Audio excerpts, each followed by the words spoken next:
Welcome back to another episode. We're back on the Golf, finally.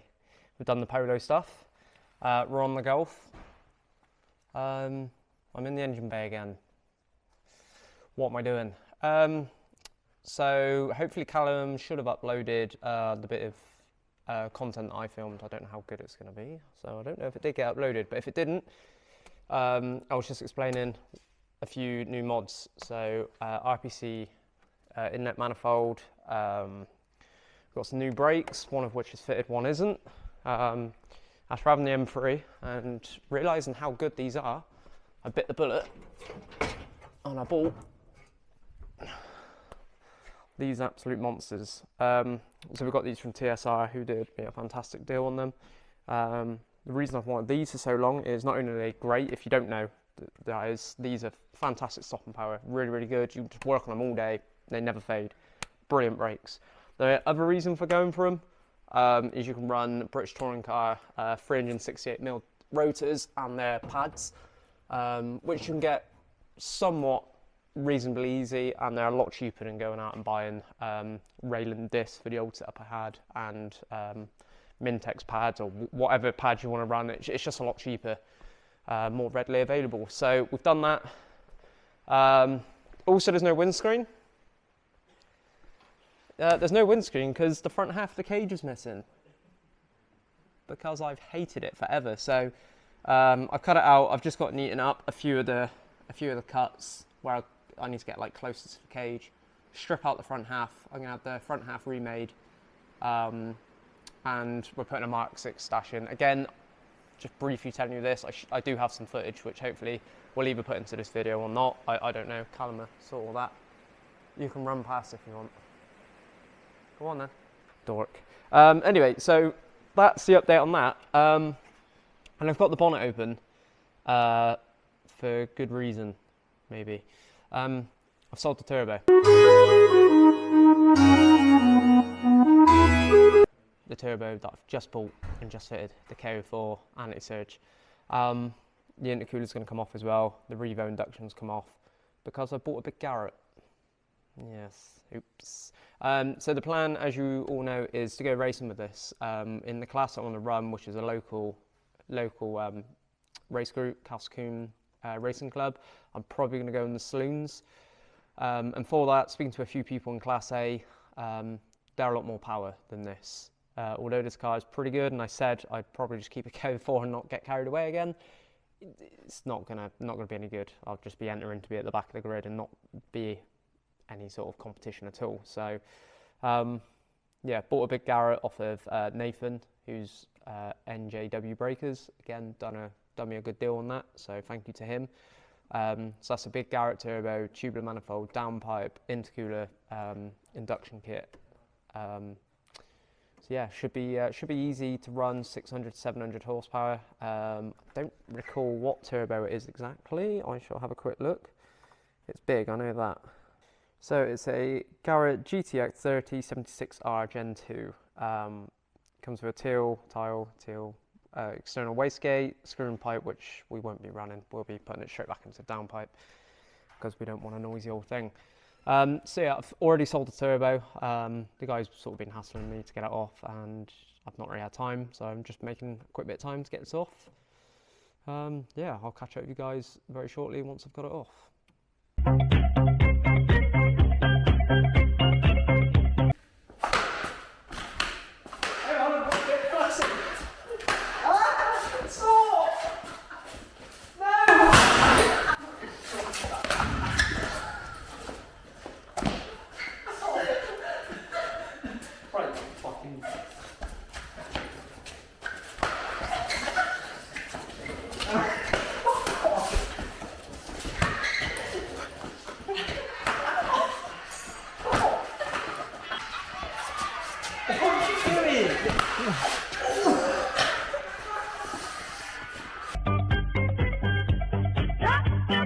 Yes, that was it. We were pulling off the KO4 because I bought a big turbo kit from Nathan, NJW Breakers. He done me a fantastic deal on all of these little bits here.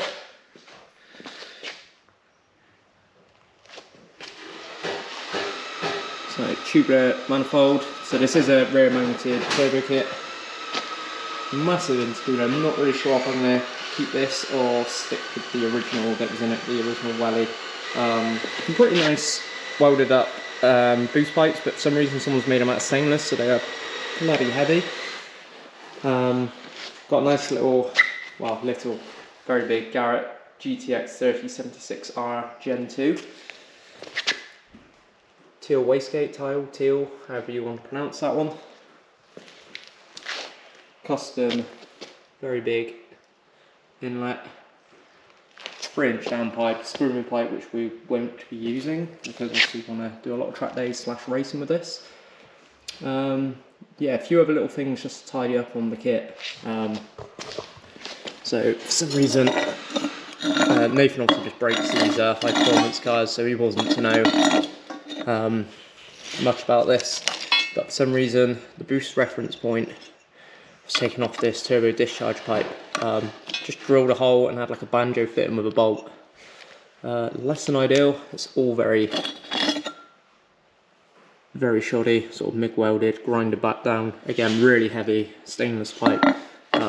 So this will probably, well not probably, this will be getting redone. So we'll sort of have a pile over here of things we won't be keeping from this setup. So we'll probably redo this line as well, so I can go in the bin pile. And the turbo itself. There's a few things I'd like to change and redo, like some of these lines are just pretty bloody shoddy. So probably every single line on this turbo I will redo. Turbo drain, feed for coolant and oil. I'll redo all of those. The intake, again, this is okay, it's not bad, it'll work. Math in the original location, I might go mathless with it, I'm not sure. Speak to a few friends, see what they recommend. But one of the issues with this is, so I'll probably have to remake this upper elbow, which I think is just like a standard kind of ram air that someone's adapted this large piece onto.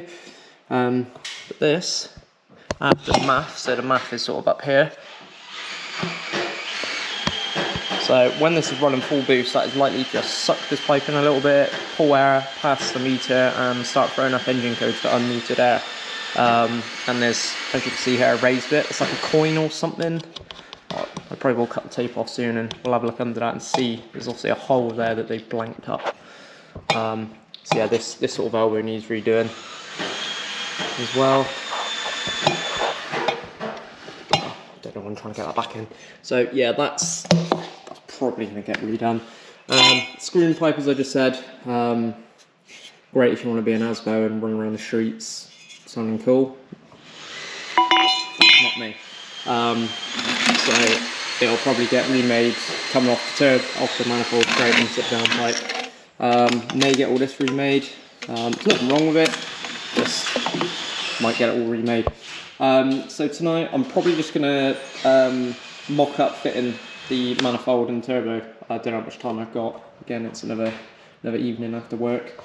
But we have just come back from Brands Hatch Touring Cars, which means I've managed to acquire myself. I could have bought quite a few, but considering it's now the off season, I just need to just get the car rolling and bleed the brakes. We've got some very good condition ST45s and some really good discs as well. So we'll try and get that mounted up, at least then the brakes can get bled. So yeah, there we go. We'll make a start on getting this fitted up. Right, so it's another day. It's the next day actually, in fact. I didn't get too much done last night after what I said I'd try and get done. I managed to get the manifold sort of on, the turbo on.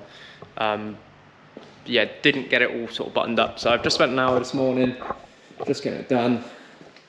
So none of this is actually like sort of fitted. I think there are some height adjustments still in the intake. We can come down a little bit, but you get the idea of how it's going to look. This is obviously the old setup on the catch can. It's all going to be remade a lot bigger because this overflows quite quick. So all these lines will be remade and a lot neater. But yeah, as I say, it needs to come down a little bit because the diverter valve hose is a little bit tall, as is the MAF, I believe. I think that might struggle to shut by the time I put the back piece on with the trim and the scuttle. Show underneath. Look at TSR's lovely bells and brackets. Whilst we're going up,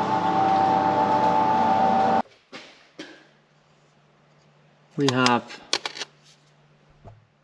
manifold bolted up. It's all sort of loose. I've only done 2 of the top bolts up at the moment. Just get an idea of how it's all going to sit, like I said. And so we've got to do a little bit of adjustment there. Don't know how well it's going to pick up on the camera. Let's see if I can get a bit better. The fittings, get in there. The fittings on the mass cylinder is extremely close. So they're on the red silicon. I mentioned it before. The old setup. Got stuck on everything. There we go. This did come off a Quattro car, so as you can see, the exhaust is miles off.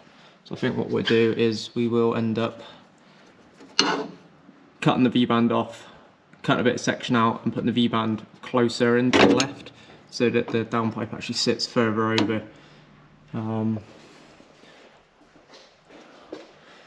going to see if we can clock the turbo a little bit better. Once the dry shaft's in, we've got an idea of where everything sits. We should be able to clock it around a little bit more, and then obviously remake this discharge pipe a lot better.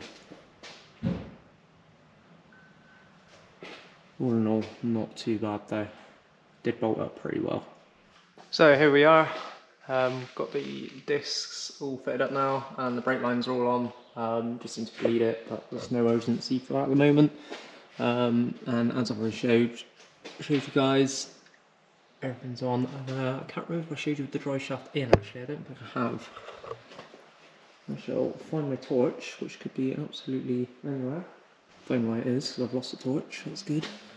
So there's quite a bit of clearance. I kind of see why they've gone around that way with this boost pipe that they've made up. Potentially weld an elbow onto the turbo instead. But yeah, we'll just see how it goes. But obviously this will be getting remade, as I said. Just whether it stays the same shape or not, I'm not too sure. That's it for a minute. Yeah, so thanks for watching. We're somewhat up to date now. A few more little bits to do. But as and when a little bit more gets done, I will pick up the camera again. Thanks for watching. Please like, share, comment and subscribe. It does help. And I'll see you on the next one. Thank you very much.